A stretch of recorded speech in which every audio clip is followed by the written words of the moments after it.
റസിയ മുറി വിട്ടു പോയതും ജമീല വളരെ പെട്ടെന്ന് ഒരു രാജകുമാരിയെപ്പോലെ അണിഞ്ഞൊരുങ്ങി രാജാവ് വരാനായി കാത്ത് ആ മുറിയിൽ ഇരുന്നു.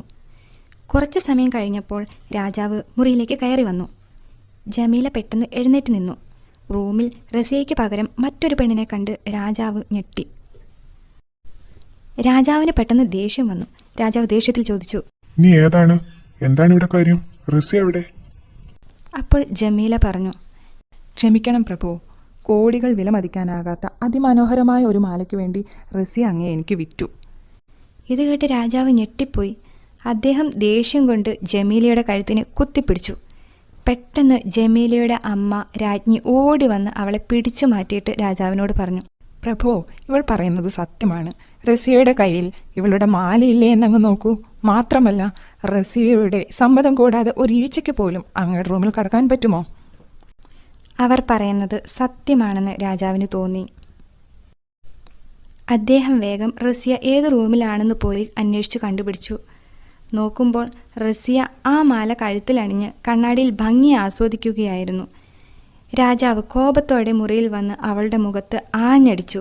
ശേഷം കൊട്ടാരത്തിലെ എല്ലാവരെയും വിളിച്ചുകൂട്ടി ആജ്ഞാപിച്ചു, ആരെവിടെ? ജമീലയെ എൻ്റെ ഭാര്യയും രാജ്ഞിയുമാക്കാനുള്ള ഒരുക്കങ്ങൾ വേഗം നടത്തൂ. എന്നിട്ട് റസിയയോട് പറഞ്ഞു, നിന്റെ മുഖം പോലും ഇനി എനിക്കൊരിക്കലും കാണരുത്. നീ ഇവിടെ നിന്നും ഉടനെ പോയിക്കൊള്ളുക. അതുവരെ ഞെട്ടിത്തരിച്ചു നിന്ന റസിയ ചനേസറിൻ്റെ കാൽക്കൽ വീണു. എന്നിട്ട് പറഞ്ഞു, പ്രഭു, എന്നോട് ക്ഷമിക്ക്. അവൾ എന്നെ ചതിച്ചതാണ്. റസിയ ഒരുപാട് താണ് കേണപേക്ഷിച്ചു. പക്ഷേ രാജാവ് അതൊന്നും ചെവിക്കൊള്ളാതെ റൂമിൽ നിന്നും ഇറങ്ങിപ്പോയി.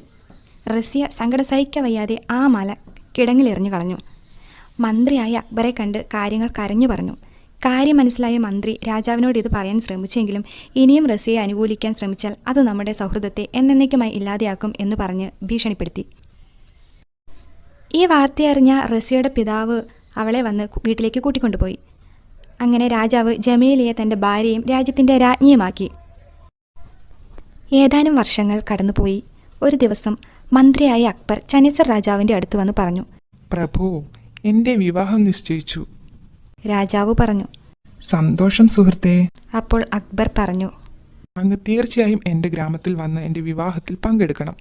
രാജാവ് പറഞ്ഞു, അത് പിന്നെ നീ എന്നോട് പ്രത്യേകം പറയേണ്ട ആവശ്യമുണ്ടോ? എൻ്റെ ആത്മാർത്ഥ സുഹൃത്തായ നിന്റെ വിവാഹത്തിൽ ഞാൻ പങ്കെടുക്കില്ലെന്ന് നിനക്ക് തോന്നുന്നുണ്ടോ? അങ്ങനെ മന്ത്രിയായ അക്ബറിൻ്റെ വിവാഹ ദിവസമെത്തി. ചനേസർ രാജാവ് വിവാഹം നടക്കുന്ന ഹാളിൽ ചെന്നിരുന്നു. വിവാഹത്തിന് മുന്നോടിയായി കലാപരിപാടികൾ ആരംഭിച്ചു.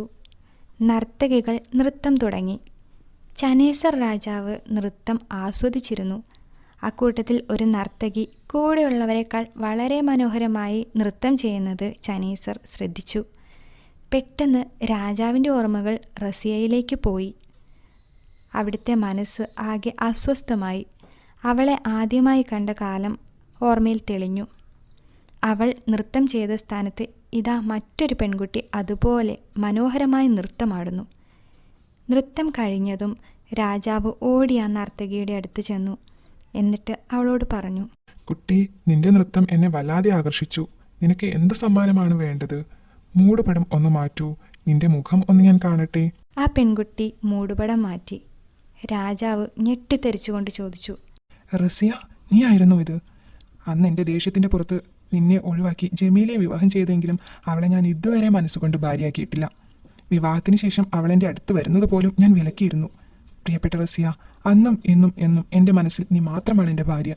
മരണം വരെയും അത് അങ്ങനെ തന്നെയാണ്. നീ പോയ ശേഷവും ഒറ്റയ്ക്ക് തന്നെയായിരുന്നു എൻ്റെ ഈ ജീവിതം. നിന്നെ ഞാൻ ഒരുപാട് വേദനിപ്പിച്ചു. അതെൻ്റെ വാശിയുടെ പുറത്തായിരുന്നു. എന്നോട് പൊറുക്കില്ലേ റസിയ?